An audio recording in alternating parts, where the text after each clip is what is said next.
Ako po si Bimbong Nadaldea, dating Executive Secretary ni Pangulong Rodrigo Roa Duterte. Alam po ninyo, dito talaga kaya pumunta ngayon dito dahil sa aking kalagayan.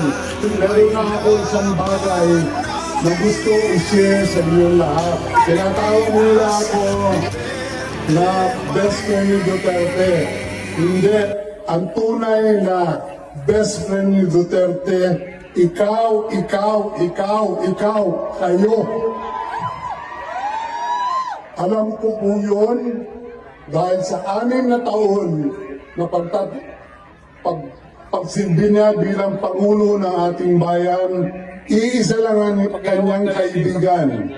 Ang kaibigan niya ay ang taong Pilipino. Kayo. Mahal niya kayo. Isa lang ang hihiling ko.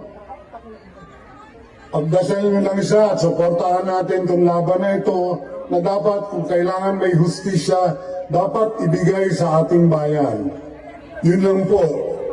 Maraming salamat sa inyong lahat at sabay-sabay tayo pagdasal si Pangulong Duterte.